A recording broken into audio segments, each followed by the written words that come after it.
Didn't mean to get the Twitch audience all excited there by hitting the wrong button on the screen thingy. Hi, I'm Ron Chuckett, Uncle Ron, and I'm going to answer a question that someone asked, Mike Unger asked on Facebook. What draws you to these games and what hooks you in for hours and hours on end? And I think basically, for starters, regardless of what it is, I think you need to be able to love whatever sport that it is.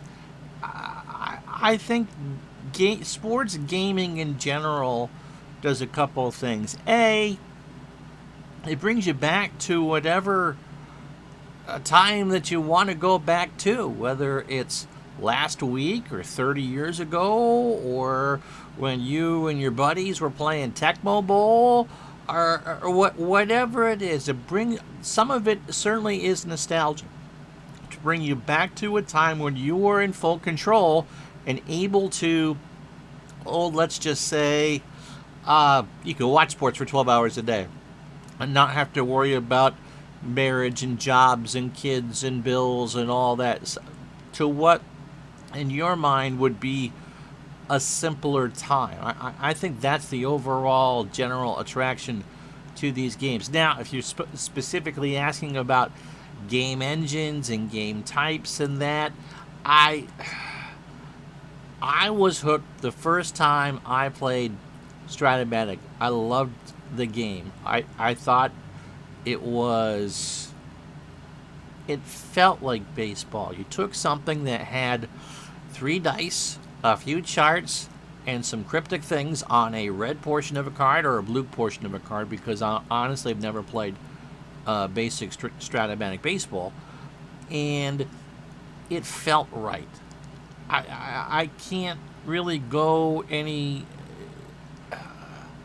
It felt like the first time I played it, and I'm sure that someone who's played APA baseball or whatever, I taught my buddy Dave Gardner, of course, APA hockey. It felt right. It felt like you were, in his case, watching a hockey game from that era, or in my case, from Stratomatic or Micro League Baseball back in the mid-'80s to what I do with Action PC Baseball today. It feels like I'm in control of what I want to do for my own baseball universe. And I just happen to love stock replays. That really is what I get the most enjoyment out of. And it either brings me back, or I can correct a wrong, or any number of things that makes me feel like that I'm in control.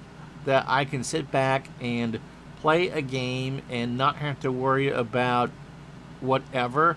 And again, there's always some nostalgia, or the name of my channel is Retro Sports Network, for goodness sakes. But go back through and either spend a half hour with them or play. Get to know these people I gave so much of my childhood to, and get to know them a little bit better.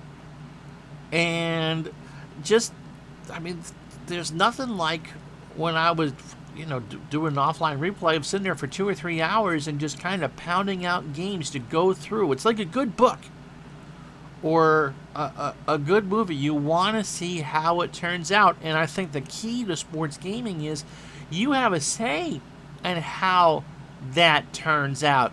Your decisions matter, or you're the one that controls all the puppets, so no one scores the goal until you roll for it. Or can I get away with leaving in that pitcher one more batter than the dope who I watched last week manage?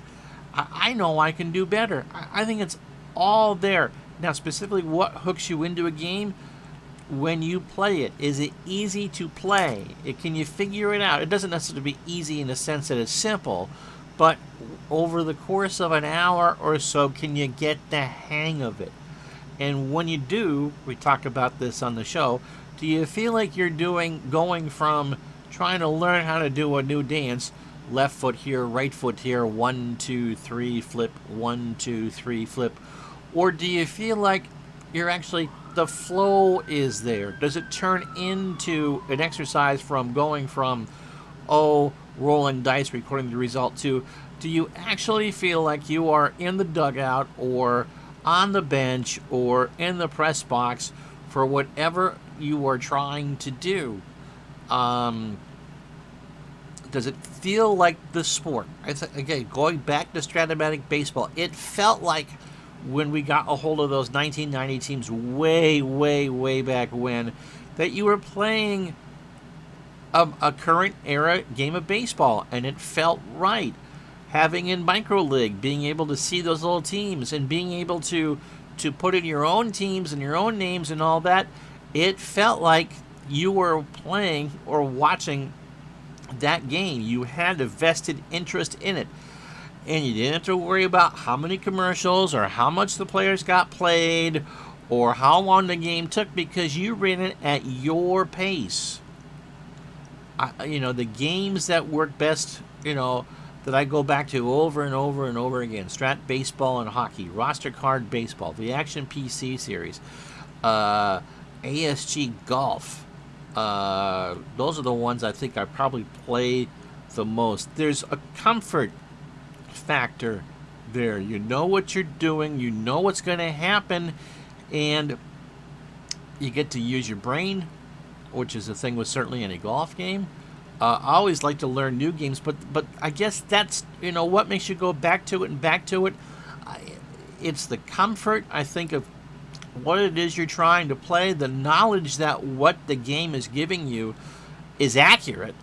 You don't want Jerry Remy, for instance, to be hitting 45 home runs, and you don't want a Nolan Ryan to struggle striking out batters.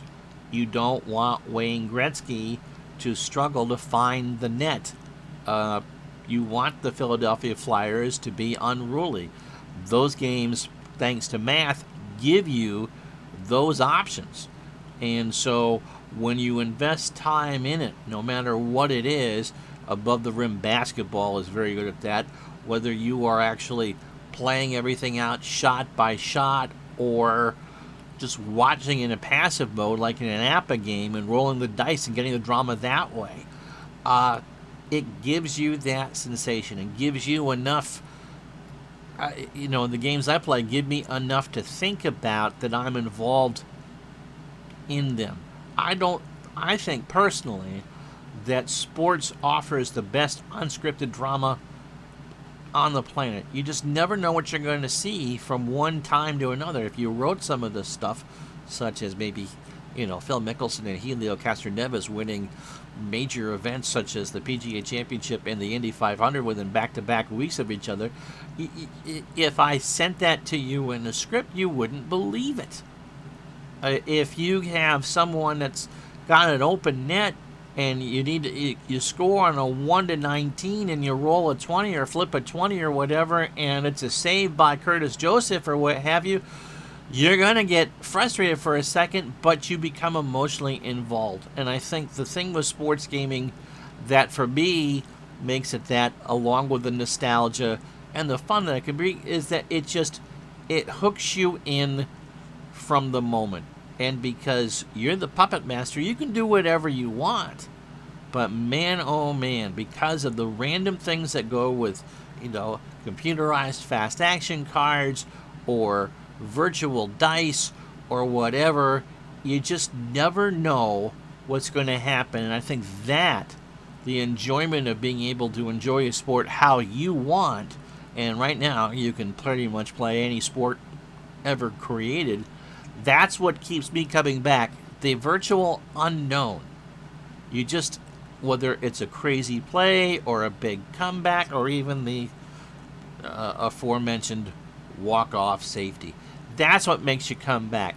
The addition of the camaraderie of the community makes it worthwhile for me to keep streaming. But I just think it's just like a good book. You don't know how it's going to go, and when a game engine gets it right, it's magic. It's absolute magic. You're writing your own story, and I think we all have a story within us, and I think for sports sims, that's why we play. Or that's why I play anyway. And if the Red Sox win every once in a while, great. But they never win enough in run replays. So, Mark, hopefully that answers your question, and thank you so much for asking it. Have yourselves a wonderful day, everybody.